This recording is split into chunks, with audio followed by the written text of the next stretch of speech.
I prefer light-skinned girls. I like my women in shape. I love Asian women. Hi, I'm Jamie. Welcome back to my channel. I am a body positive content creator for those of you who are new here. Today's topic is about dating preferences, specifically physical ones. Is it your fault that you're only attracted to certain kinds of people? Or is it really just intuition? Is it science? Is it in our very DNA? Or are we affected by media, environment, your friends and family? Let's talk about it. I like my women in shape. I don't really like redheads. I love dad bodies. I prefer light-skinned girls. I don't like bald guys. I love Asian women. You probably have heard someone say this, sometimes on, reality dating shows, but very much in your circle of friends or family. You've heard these things. I like this, I prefer this, and I don't like this. So I really want us to deep dive into those things. I'm going to be coming from a place of a cis, hetero Black woman. I'm able-bodied, and I'm also plus size. So those are kind of my lens that I'll also be looking into this, especially as I speak to it. So keep that in mind. I just don't see myself dating fat girls. I only date women who keep themselves in shape. I've heard this before. To my face, are fat people attractive? Simple answer is yes. And this goes for all things. We'll keep talking about different categories, body size and race and ethnicity and all those other different factors. But when it comes to, in general, all of it is yes. You can find anyone attractive. And I think what happens with dating preferences is people putting a limitation or a boundary that they've set for themselves. I do remember a long time ago, I watched a show and it was like the science of attraction. There was all these ideas that men find women with higher voices, higher pitched voices more attractive. Or men find women, with a smaller waist to hip ratio or bigger waist to hip ratio more attractive because scientifically they're thinking about who will be able to give birth to their offspring, legacy, whatever that is. I don't know how true that is. They said they had science behind it and whatnot. But let's think about it this way. If you have always been told one thing is beautiful, you will think that anything else outside of that is not, and therefore you find what you were told attractive. Does that make sense? So, for example, if the cover of magazines are always a white, cis woman, able-bodied, blonde hair, blue eyes, and then maybe there's some variations of that as, time goes on, but you will think that is what everyone's attracted to. That's what I should be attracted to. And everything else that doesn't fit that is not attractive.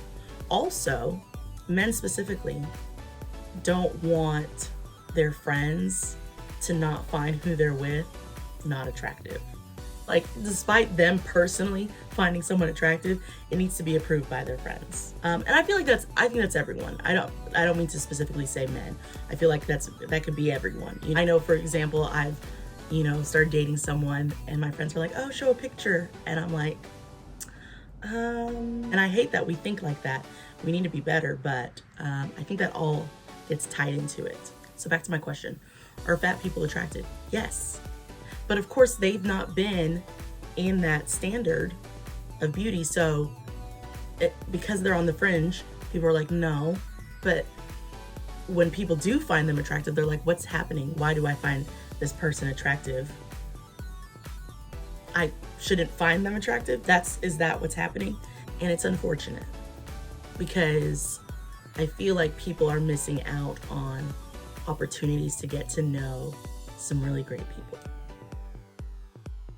So, story time. Do I want to tell this story? Yeah, sure, why not?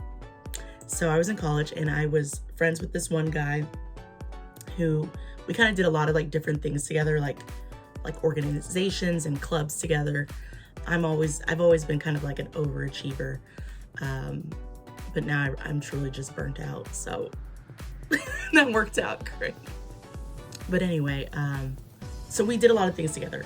And I personally, I'm someone who I tend to like anybody who likes me. And I know that sounds really vain, but what it is, because no one's ever really asked me out early on in life, I don't pick up on those things as quickly. So if you like me, I'm like, oh my gosh, thank you for liking me. I'm gonna show you some interest, if that makes sense. So it just has to be kind of mutual. But someone has to show interest to me first for me to pick up. This is just like a personal thing. But anyway, back to the story. So this guy, pretty close, but we're friends. And I don't think he would like me, but I have friends who are like, ooh, I think you guys would be good together. So one night, my friend decides, I'm gonna go like ask him about you, put out the feelers. And I remember being like, don't do that, because of course rejection is always the top of, it is always at the top. So, but she does anyway. And he basically says, I don't like black girls, so I wouldn't like Jamie like that. So, and I remember she came back and told me that, and I was devastated, because first of all, it's something I can't change. I don't want to change, but it's also like something I can't change. So it's like, oh, you don't like something that's the very essence of me, right? Anyway, so that was his preference, right? And I couldn't help but think, you just don't like you just decided to, I don't like black girls in general. I don't find black girls attractive. I can't remember exactly. I think he said I don't like black girls, which is fine. Whatever. That's fine. But people would say that's his preference, and that's okay. And at the time, that's what I said. I said, that's his preference, that's okay. And I moved on, right? But later on in life, I was thinking about it, which is later on is now. It's about preferences that we just blanket. Like, I don't like blank. I don't like XYZ. And it's this massive blanket that's, I feel like I'm spitting. It's this massive blanket, and it's just stupid. First of all, we're all individuals. How could you just throw these blanket statements like, I don't date fat people, I don't date black people, or I don't like redheads? It's like, these are so, what it comes down to. And if you have dating preferences, that's fine. Sure, live your life. But I will say, I find that people who do have dating preferences, and this might ruffle some feathers, but I feel like it's a little closed-minded, a little ignorant even. And I feel like as I've learned and grown and unlearned and educated myself over the years, I find myself attracted to a host of people. I don't usually say the word host. That sounds crazy. I'll say it. I probably had some dating preferences when I was younger. And I used to say stuff like, I would like a guy, girls, we all say it. I would like a guy who is 6'3", and this, and he's this and this and this, right? All these things. None of that matters. And I don't think it ever did matter, because I would have a crush on someone who is 5'5", and they like me, and I like them back. As love and friendship is so much more than physical attributes.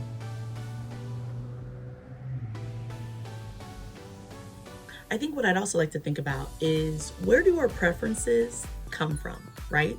I know I mentioned briefly the media, but I think it's also, when I say the product of our environment, right?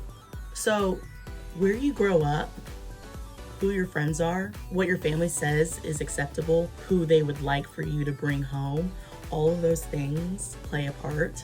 I myself grew up in the suburbs, predominantly white, but still a pretty diverse group here in Texas, I guess.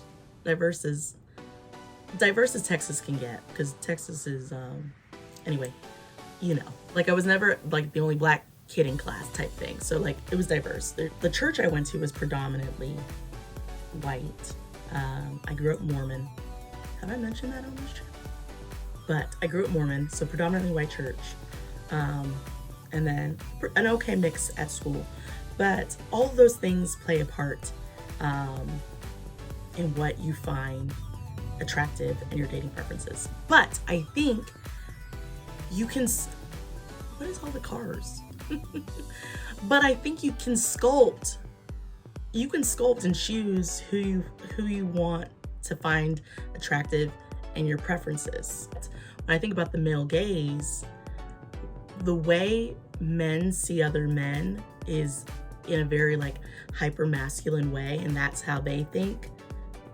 That's what they find elite or like good.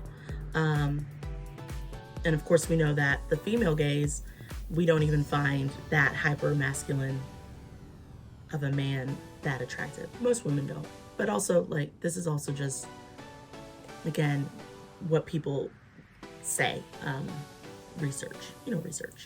But let's continue. Let's talk about media and representation and how that affects this topic. And it has to deal with, ultimately, perception and how much I hate the media. Because when we look at representation, if I find statistics on this, I will pause and put up some statistics. We're going to look at some charts if need be. I'm looking at a pie chart, right? And it says this percent, 10% is black media, is black people is on your television, right?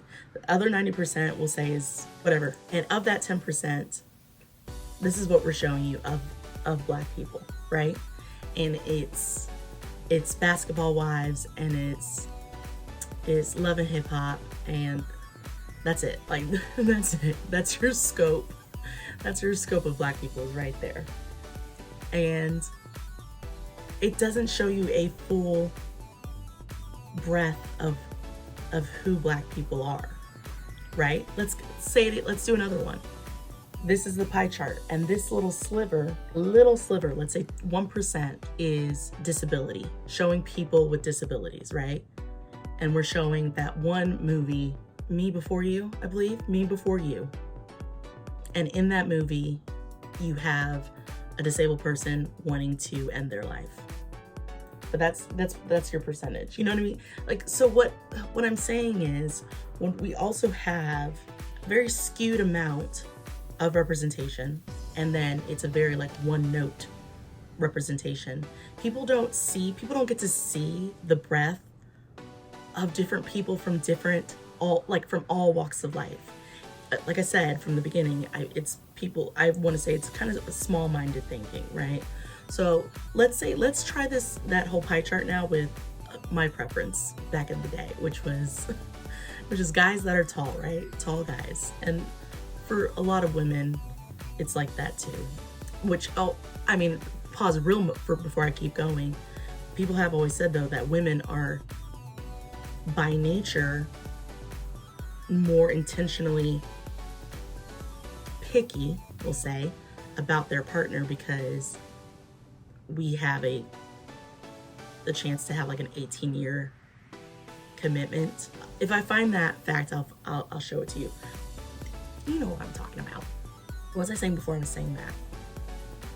Oh, let's take my sliver of tall guys. That's right. So if my sliver of tall guys, though, makes up 80% of the pie, can you understand why I would want a tall guy? Why I think a tall guy is what I need? If every movie the guy is always taller than the girl in the movie, does that make sense? It's those levels of saturation. If every time I see a black woman on TV, she's lovingly throwing a champagne glass at her partner's face, it doesn't always look great. And I'm not saying, y'all know it's a stereotype, but you know what I'm saying? And it's coming from inside the house too. There will be black men who tell me they don't like dating black women because XYZ. And it's full of stereotypes. Stereotypes is another reason why people have dating preferences, and those stereotypes are sometimes what pushes the narrative, which is horrible because that's what they are. They're stereotypes. It's just a generalization that is sometimes untrue. I feel like we're missing out, especially when it comes to, specifically I'm saying love, and it's February, so it's the month of love and Black History Month. We should be doing better.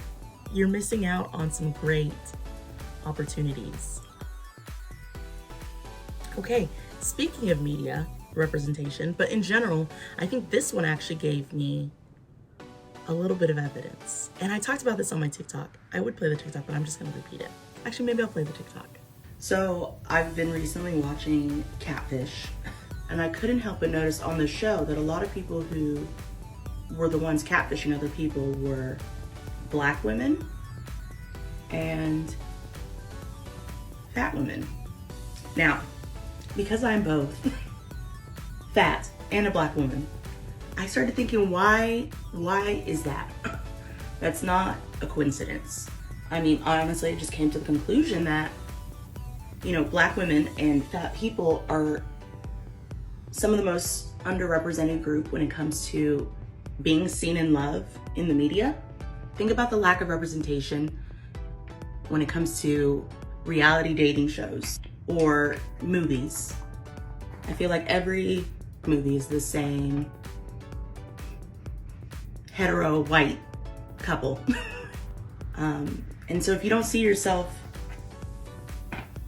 falling in love, being the romantic interest, it's hard to see you doing it yourself. It makes you wonder if more bodies and people were seen on TV falling in love, would people stop saying, oh, it's a preference? I think we could even say that the media even shapes people's attraction. What if we grew up in a world where we had seen fat people be the love interests? It would have totally changed what we find attractive. And for Black women, it's very rare that we're seen as soft or carefree. It's always, well, you know exactly what it looks like. I think it's time that we see narratives that show Black women and fat women be loved, be desired. It's time to cast people of all shapes and sizes and color and ability and sexuality on dating shows. And I think casting these marginalized groups not only helps people see themselves in the media, but it also helps other people see beyond their four walls. And if you've never seen yourself fall in love, yeah, you're gonna be insecure about it. And that's why you catfish. It's no excuse, but I get it. I'm a huge MTV Catfish fan. I've watched all the episodes, but there was a tweet that went viral and Neve Schulman, the host, got in trouble for, which was something saying that, let me look it up. And he said, #BlackGirlsRock. I totally agree. They also tend to catfish a lot. Just saying, right? People were upset about it. I also think it's why, and as someone who also sometimes feels like the token Black person, I sometimes feel like that's why they brought Cammy on as a host. Definitely needed, definitely great. And when I think about what he said, that Black women or Black girls catfish the most on Catfish, it's true. I mean, a lot of them are Black women. If it's not Black women, it's fat people who are catfishing. And why is that? And it's because we're not seen falling in love on TV and in the media. And so we don't think us as ourselves as lovable. And so therefore we'll hide behind a catfish. I mean, there's been so many episodes where I tear up watching the person catfishing, and it's a black woman, and she's like, well, you know, I thought he only liked light-skinned girls, or, oh, you know, I'm fat, I didn't think he would like me, or I didn't think he liked black girls. So it's there, like that right there in itself is proof. You know, like when it comes to learning self-acceptance and body appreciation and confidence in yourself, one thing I always tell people to do is to diversify their feed. I'm not the first one to say that, but it's something I also encourage, is to, start following people who don't look like you. Oops, sorry, I just hit my thing. Start following people who don't look like you, of different backgrounds, just everything, right? If you keep following the same one note, you'll think that's the only thing that's beautiful. And that's what helped me start accepting my body, was following people who I would look at and I'm going, you're beautiful. And then it would be like, okay, well, why can't you say that to yourself? I think that has to do with the same thing when it comes to opening up your preferences and opening up what you find attractive. You can do the same thing. A lot of it has been kind of told to you what you should find attractive and what your preferences should be. And it's like I said, it's that pie, that pie chart. If we've been seeing 90% of like white, straight, cis, able-bodied, Nicholas Spark type shows and movies this whole time, it's hard to imagine like attraction in other places. When I think about it too, it's just like, I know that as I've gotten older, I can see the beauty in almost everyone. And it's just, how can you not? This world is just so diverse and so rich with different people and cultures. And it's like, how could you not see the beauty in almost everyone? I mean, if you suck as a person, like your personality sucks and you're a mean, evil person, yeah, you're ugly. You know what I mean? I think it's about expanding your mind. And that sounds really hippie, but it is. You just expand your mind. When you learn about the history of beauty standards and all those things that have cultivated these ideas that there's only one standard, when you realize that, you're like, yeah, well, now you realize it's all fake. I really would love to know your thoughts as well. Like, don't forget to talk in the comments. Let's discuss it. I think I'll have to do a follow-up video, just because I can already tell I'm forgetting some things that I want to talk about. Okay, well, I'm going to end it here. Please like the video if you liked it. Subscribe. I'm definitely gonna do a part 2. But thank you for watching. Gosh, I was all over the place.